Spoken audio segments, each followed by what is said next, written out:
मोनू, क्या तुम मेरे साथ एक जगह चलोगे? पर कहाँ दीदी? ऊंची लाल पहाड़ी पर।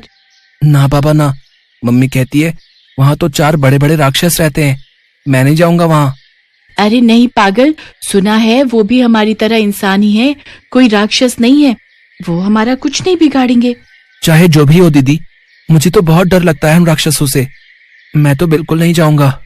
ठीक है, फिर तेरी मर्जी, हम लोग यहीं खेलते हैं।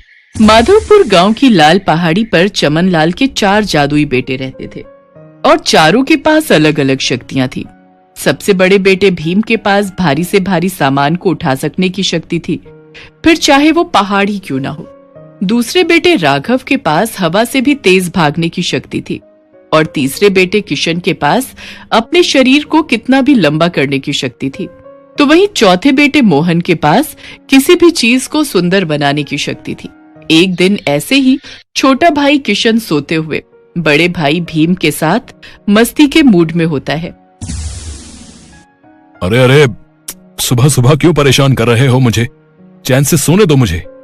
अच्छा, परेशान करते हो और ऊपर से हंसते भी हो। मुझे कच्ची नींद से उठा दिया तुमने। रुको, अभी तुम्हें मजा चखाता हूं मैं। और तभी भीम दोनों हाथों से अपने बेड को उठाता है और जोर से जमीन पर पटक देता है। तेरा भी यही हाल करूंगा मैं।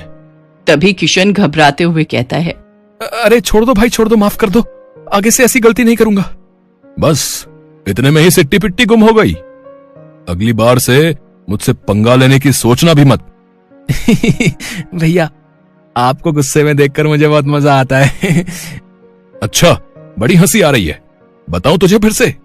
ना ना ना ना, नहीं नहीं नहीं नहीं नहीं।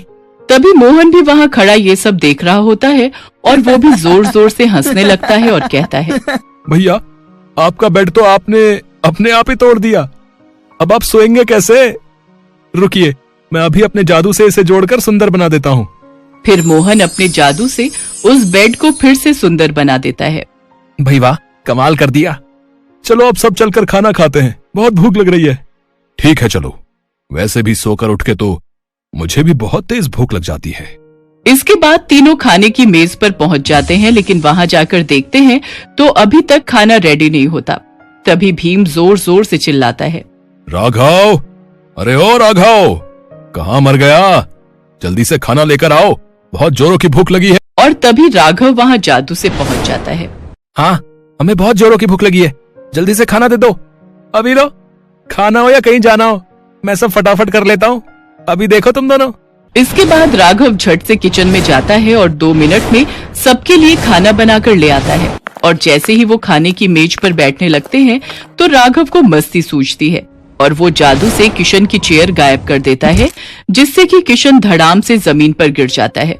फिर राघव, मोहन और भीम जोर जोर से हंसने लगते हैं। इसके बाद चारों साथ में बैठकर खाना खाते हैं। कुछ दिन ऐसे ही बीत जाते हैं। फिर एक शाम 8 साल की पिंकी जंगल में पेड़ से आम तोड़ने की कोशिश कर रही होती है कि तभी वहाँ पर किशन आ जाता है। अरे ओ छुटकी, ये क्या कर रही हो तुम? अरे बाप रे, भूत भूत भूत! उसे देखते ही पिंकी के पसीने छूटने लगते हैं और वो बुरी तरह घबरा जाती है। जी कुछ नहीं। अरे घबराओ नहीं, मैं कोई भूत नहीं हूँ, मैं भी तुम्हारी तरह एक इंसान ही हूँ और यहाँ तुम्हारी मदद करने के लिए आया हूँ। मेरी मदद? पर वो कैसे? अभी बताता हूँ। इसके बाद किशन अपने हाथों को लंबा करता है और पेड़ से आम तोड़कर पिंकी को दे देता है। पिंकी ये देखकर बहुत ही खुश होती है और जाते जाते किशन से कहती है, धन्यवाद, आप तो बहुत अच्छे हो भूत अंकल। भूत अंकल? भूत अंकल नहीं, राघव भैया। अगर तुम मुझे भैया कहोगी तो मुझे ज्यादा अच्छा लगेगा। अब मुझे देर हो रही है, माँ राह देखती होगी, मुझे जाना होगा। बाय बाय भैया। Bye bye. एक दिन घर पर चारों भाई लेटे हुए होते हैं। तभी भीम कहता है, चल यार, बहुत दिन हो गए, हम नीचे गांव का चक्कर लगाने नहीं गए। चलो आज थोड़ा टहल कर आते हैं, बहुत दिनों से इंसानों का चेहरा नहीं देखा। लेकिन लोग तो हमारा चेहरा देखकर ही डर जाते हैं, हम बाहर कैसे जाएंगे भैया? लेकिन इसमें हमारी क्या गलती है? आखिरकार हैं तो हम भी उन लोगों की तरह इंसान ही ना। देखो भाई, जिसको जो सोचना है सोचने दो, वक्त आने पर सब समझ जाएंगे। इसके बाद चारों गांव की ओर निकल पड़ते हैं। लेकिन वो जहाँ जहाँ से गुजरते लोग उनको देखकर झट से अपने घर में कैद हो जाते हैं। देखो भैया, हम लोगों को देखकर सब लोग कैसे भाग रहे हैं। तुम जरा यहीं ठहरो, देखो अभी मैं कैसे मस्ती करके आता हूँ। फिर किशन अपना लंबा सा हाथ करके दुकान में बैठे लाला के सिर की टोपी उठा लेता है। लाला अपने गंजे सिर पर हाथ फेरते हुए देखता है तो वो उन चारों को देखकर घबरा जाता है और कहने लगता है, तुम लोग यहाँ पर क्या कर रहे हो? इसके बाद किशन जादू से लाला के बगल में जाकर खड़ा हो जाता है और उसके कंधे पर हाथ रखते हुए कहता है, क्यों लाला, हम यहाँ नहीं आ सकते क्या? अरे तुमसे थोड़ा बतियाने आए हैं। अरे बचाओ, कोई तो बचाओ मुझे। ए किशन, अब तो खाली पीली लोगों को परेशान करना बंद कर और चल वापस आ। हाँ बड़े भैया, बिल्कुल सही कह रहे हैं। इसके बाद नौटी किशन अपने भाइयों के पास वापस लौट आता है कि तभी अचानक सबको धरती पर एक अजीब सा जोरदार कंपन महसूस होता है। अरे ये क्या हुआ? ये धरती क्यों कांप रही है? हाँ, मैं भी कांप उठा एकदम। मैंने भी कंपन महसूस किया। अरे पर ये हो क्या रहा है, कोई बताएगा? इसके बाद सभी गांव वाले अपने अपने घरों से निकल आते हैं और जोर जोर से चिल्लाते हुए कहते हैं, भागो भागो, गांव में भूकंप आ गया। जल्दी से सब लोग अपने घरों से बाहर आ जाओ। अचानक से भूकंप कैसे आ गया? भैया वो वाला पहाड़ देखो, वो किस तरह से कांप रहा है। वो देखो, जमीन पूरी तरह हिल रही है। अरे अब तो सर्वनाश होगा। लेकिन ये पहाड़ क्यों कांप रहा है? रुको, मैं अभी जाकर देख कर आता हूँ। फिर राघव अपनी तेज भागने वाली शक्ति से उस पहाड़ पर पहुंच जाता है और वहां देखते हुए कहता है, सर्वनाश, ये तो ज्वालामुखी है। अगर ये फट गया तो कोई भी जिंदा नहीं बच पाएगा। इसके बाद राघव वापस आता है और अपने भाइयों से कहता है, भाइयों, पहाड़ पर तो ज्वालामुखी फटने वाला है और अगर हमने जल्दी कुछ नहीं किया तो सारे गांव वाले मारे जाएंगे। तो क्यों ना हम इसके बारे में सबको बता दें। अरे पर इसमें तो बहुत वक्त लग जाएगा। मैं झट से सबके कान में बोलकर आता हूँ। तभी राघव झट से सभी गांव वालों के कान में कहकर आता है, क्या हमारे गांव में ज्वालामुखी फटने वाली है? हे भगवान, हमारी मदद कर। इसका मतलब हम सब लोग जलकर मर जाएंगे। ऊपर वाले, ये सब क्या हो रहा है? तभी पिंकी और मोनू उन चारों की तरफ दौड़े चले आते हैं और कहते हैं, भैया हमारी मदद करो, हम सबको बचा लो। हाँ भैया, हमारी मदद करो। लेकिन तुम हमारे पास कैसे चले आए? क्या औरों की तरह तुम्हें हमसे डर नहीं लगता? नहीं भैया, क्योंकि हम जानते हैं कि आप भी हमारी तरह इंसान ही हो और बहुत अच्छे हो। तो आप हम सबकी जान बचाएंगे ना? बोलिए। हाँ हाँ बचाएंगे, हमें बचाना ही होगा। लेकिन ज्वालामुखी से बचने का आखिरकार उपाय क्या है? मैं एक काम करता हूँ, अपने लंबे हाथों से नदी का पानी निकाल लाता हूँ। लेकिन अगर हम उसमें पानी डालेंगे तो वो और आग पकड़ेगा। तो फिर हम गांव के लोगों को कहीं दूर ले जाते हैं। पर इन सब में तो बहुत टाइम लग जाएगा और हमारे पास टाइम बिल्कुल भी नहीं है। हमें गांव के लोगों को बचाना होगा। ये गांव भले ही जल जाए, लेकिन इसके लोगों को कुछ नहीं होना चाहिए। हाँ मोहन बिल्कुल सही कह रहा है। अच्छा सुनो, मेरे पास एक आइडिया है जिससे गांव और गांव के लोगों को बचाया जा सकता है। पर वो कैसे भैया? मेरे पास तो पहाड़ को उठाने की शक्ति है ना। किशन, तू अपने लंबे हाथों से मुझे उठाकर उस पहाड़ तक ले जा। मैं उस पहाड़ को उठाकर गांव से बाहर रख दूंगा, जिससे ज्वालामुखी गांव वालों तक नहीं पहुंचेगा। हाँ, वो लावा तो उस पहाड़ से नहीं निकलेगा। बिल्कुल सही कहा तुमने। वाह बड़े भैया, क्या दिमाग लगाया है आपने, तो कमाल कर दिया। इसके बाद किशन अपने लंबे हाथों से भीम को उठाता है और उस पहाड़ पर रख देता है और फिर राघव को भी उस पहाड़ पर पहुंचा देता है। अरे ये क्या, तुम क्यों आए? तुम धीरे धीरे चलोगे तो तुम्हें पहाड़ को उठाकर वहां तक रखने में समय लगेगा। तुम पहाड़ को उठाओ, मैं तुम्हें लेकर चलता हूँ। इसके बाद भीम उस पहाड़ को अपने दोनों हाथों से उठा लेता है। अरे वाह बड़े भैया, अब तुम देखो मेरा कमाल। राघव अपनी जादुई शक्ति का इस्तेमाल करते हुए तेज रफ्तार से भीम को पहाड़ के साथ कुछ सेकंड के अंदर ही गांव से बाहर पहुंचा देता है। अरे वो देखो, वो लोग पहाड़ लेकर जा रहे हैं। उन्होंने हमारी जान बचा ली। क्या बात है, हम बच गए। जिनको तुम सब लोग भूत कहते थे, आज उन्होंने ही तुम्हारी रक्षा की है। बिल्कुल सही कह रही है पिंकी, आज उन चारों की वजह से ही ये गांव बच पाया है। चलो अब उनके पास चलकर उनका शुक्रिया अदा करते हैं। आज तुम चारों की वजह से हम गांव वालों की जिंदगी बच गई भैया। तुम लोगों का बहुत बहुत शुक्रिया। हम लोगों को माफ कर दीजिए, हम लोगों ने आप लोगों को गलत समझा। अरे नहीं नहीं, आप लोग क्या बोल रहे हैं? और शुक्रिया किस बात का? आखिर है तो ये भी हमारा ही गांव ना। हाँ हाँ बिल्कुल, ये गांव भी तुम्हारा ही है और आप सब इस गांव के सदस्य हैं। तो अब से आप भी हमारे साथ इसी गांव में रह सकते हैं। हाँ, हम सब भी आप लोगों के साथ इसी गांव में मिलकर रहना चाहते हैं। हाँ, बहुत मजा आएगा। हम सब साथ रहकर बहुत एंजॉय करेंगे। इसके बाद सभी गांव वाले और चारों जादुई भाई जोर जोर से हंसने लगते हैं। साथ ही पूरा गांव उनकी जय जयकार करने लगता है।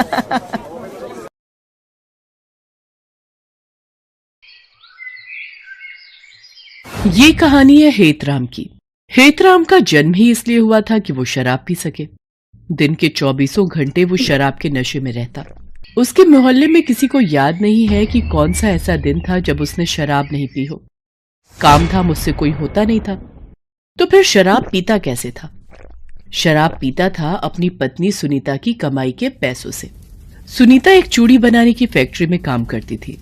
हर दिन की तरह शराब के नशे में टल्ली हेतराम सड़क पर गाना गाते हुए जा रहा था। पीने वालों को पीने का बहाना चाहिए।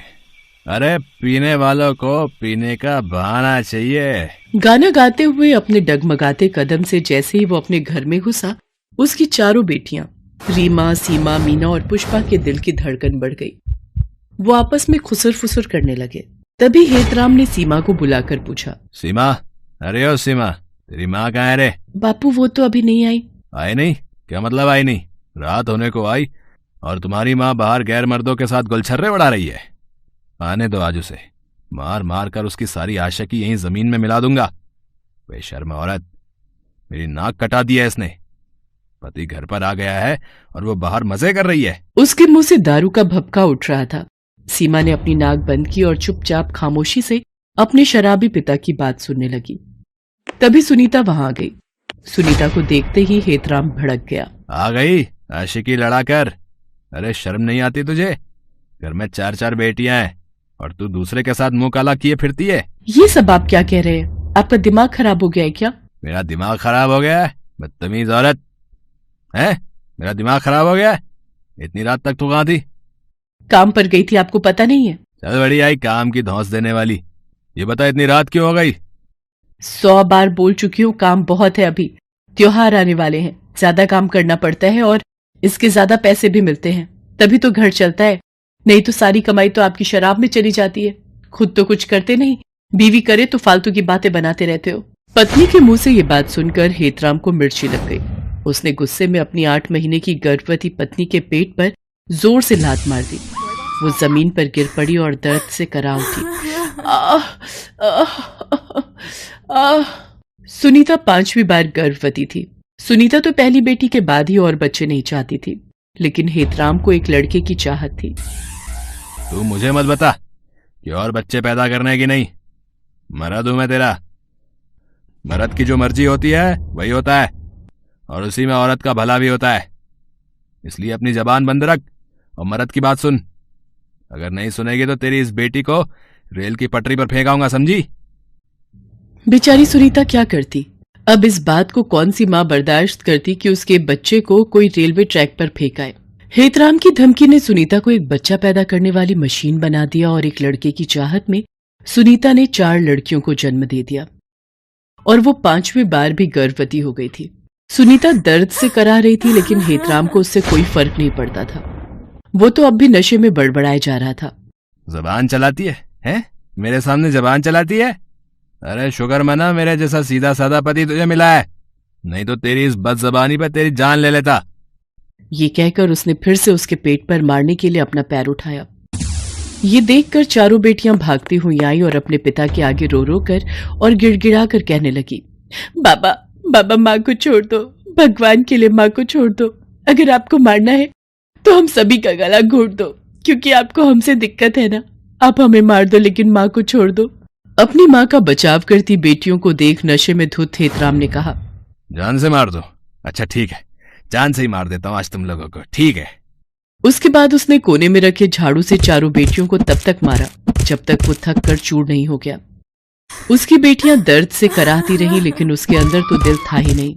न जाने कितनी बार उस जालिम ने अपना जोर अपनी पत्नी और बेटियों पर दिखाया था। कुछ दिन और बीते। एक रात सुनीता को प्रसव पीड़ा शुरू हो गई। पेट में बहुत दर्द हो रहा है जी। लगता है मुझे प्रसव पीड़ा शुरू हो गई है। वो कराते हुए अपने पति को उठाती रही, लेकिन वो हूं हां करता रहा, लेकिन उठा नहीं। अब सुनीता से दर्द बर्दाश्त नहीं हो रहा था। वो किसी तरह बाहर आई और अपनी बेटियों को बुलाया और कहा, बेटा बेटा अस्पताल जाना होगा। सारी बेटियां अस्पताल जाने की तैयारी कर रही थी, लेकिन सुनीता से दर्द अब बिल्कुल बर्दाश्त नहीं हो रहा था। उसने अपनी बेटियों से कहा, मैं अस्पताल नहीं जा पाऊंगी बेटा, नहीं जा पाऊंगी। ये कहकर वो अपने कच्चे मकान के कच्चे से फर्श पर लेट गई और कराहने लगी। थोड़ी देर बाद उसने फर्श पर ही एक और बच्ची को जन्म दिया और उसके साथ ही वो हमेशा के लिए इस दर्द भरी दुनिया को छोड़कर चली गई। अभी अभी इस दुनिया में आई जोर जोर से रो रही उसकी मासूम सी बेटी को तो ये पता भी नहीं था कि उसे जन्म देने वाली माँ अब ना तो उसके आंसू देख सकती है और ना ही उसके रोने की आवाज उसके कानों में पड़ सकती है। थोड़ी देर तक तो सुनीता की चारों बेटियों को कुछ समझ नहीं आया, लेकिन फिर जब सुनीता बहुत देर तक बिना हिले डुले पड़ी रही तो, माँ माँ ये क्या हो गया माँ? दीदी माँ मर गई दीदी। सीमा और रीमा भागकर अपने पिता को माँ की मौत के बारे में बताने गए। बापू माँ हिलजुल नहीं रही है, देखो ना आप, देखो ना क्या हो गया उन्हें। लेकिन उस रात हेतराम भी नहीं उठा, वो भी सो गया सदा के लिए। शराब ने उसे इस बार वो नींद दी जिस नींद के बाद कोई नहीं जागता। एक ही रात में 5 बच्चियां अनाथ हो गईं।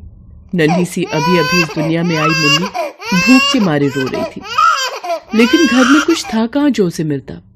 किसी तरह सीमा पड़ोस से थोड़ा दूध मांग कर ले आई। उसने उस मासूम को दूध पिला दिया, वो सो गई। उसके बाद सभी बहनें अपने माता पिता का अंतिम संस्कार करने शमशान घाट पहुंची। माँ बापू, सभी ने उनका अंतिम संस्कार किया। जब वो अंतिम संस्कार कर घर लौट रही थी तो जोरों की बारिश शुरू हो गई। बारिश इतनी भयंकर थी कि ऐसा लगा कि उस बारिश में सब खत्म हो जाएगा, और खत्म हुआ भी।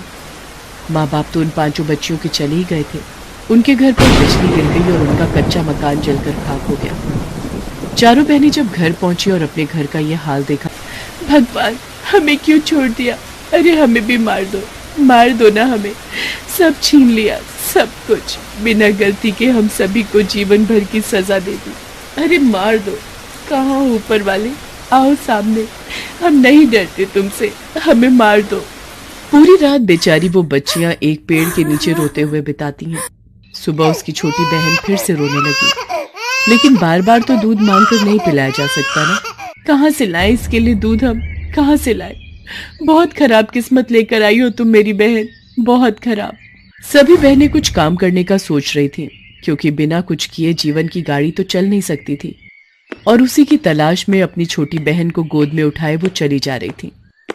तभी उनकी नजर रास्ते में एक घायल अवस्था में पड़ी गाय पर गई। ऐसा लगता था कि किसी गाड़ी वाले ने उसे टक्कर मार दी है। चारों बहनें उस गाय को देखकर दुखी तो बहुत हुई, लेकिन वो क्या कर सकती थी। उन्होंने उसे देखकर भी अनदेखा किया और आगे बढ़ने लगी। तभी वो गाय जोर जोर से रंभाने लगी। ऐसा लगा कि वो उन्हें कह रही हो कि मेरी मदद करो। चारों बहनों के पैर अनायास ही रुक गए। पुष्पा, पता नहीं मुझे ऐसा क्यों लगा कि ये गाय रंभाकर हमसे मदद मांग रही है। मुझे भी ऐसा ही लगा दीदी। चारों बहनों ने गाय की खूब सेवा की। अपने फटे चिटे कपड़े से ही थोड़ा कपड़ा फाड़कर उसके घाव पर बांधा। भूखी प्यासी वो बहनें उस गौ माता की सेवा करने लगी और फिर थक हार कर सो गईं। और जब उनकी नींद खुली तो उन्होंने देखा कि उनकी सबसे छोटी बहन गाय के बगल में चुपचाप लेटी हुई है और गौ माता उसे अपना दूध पिला रही है। चारों बहनें गौ माता के इस उपकार को गौर से देखने लगी और मन ही मन उनका धन्यवाद करने लगे। दीदी, गौ माता ने हमारी सारी चिंता ही दूर कर दी। अब मुन्नी को दूध की कोई दिक्कत नहीं होगी। मुन्नी दूध पीकर फिर सो गई। तब गौ माता फिर से जोर जोर से रंभाने लगी, जैसे उन सारी बहनों को शुक्रिया कह रही हो। गौ माता अब चारों बहनों के साथ ही रहने लगी। बहनों ने रोजी रोटी चलाने के लिए गौ माता के दूध से चाय बेचने का व्यापार शुरू किया। गौ माता के दूध से बनी चाय इतनी स्वादिष्ट होती कि इस चाय का स्वाद तो अद्भुत है। मैंने सच में ऐसी चाय आज तक नहीं पी। धीरे धीरे उनकी दुकान खूब चलने लगी। थोड़ा समय और बीता। अब उन बहनों ने गाय के दूध की मिठाइयां बनाकर बेचनी शुरू कर दी, और वे मिठाइयां भी लोगों की जबान पर ऐसी चढ़ी कि जो भी एक बार उनकी दुकान की मिठाई खाता वो बार बार उनकी दुकान पर आता। धीरे धीरे कर उन बहनों का संघर्ष कम होता गया और गौ माता की कृपा और अपनी मेहनत से वे कामयाबी की नई नई मंजिल पाती गईं। हेलो दोस्तों, कैसे हैं आप सब? हमारी कहानियां देखने के लिए हमारे चैनल को सब्सक्राइब कीजिए और हाँ, बेल आइकॉन पर क्लिक करना मत भूलिएगा।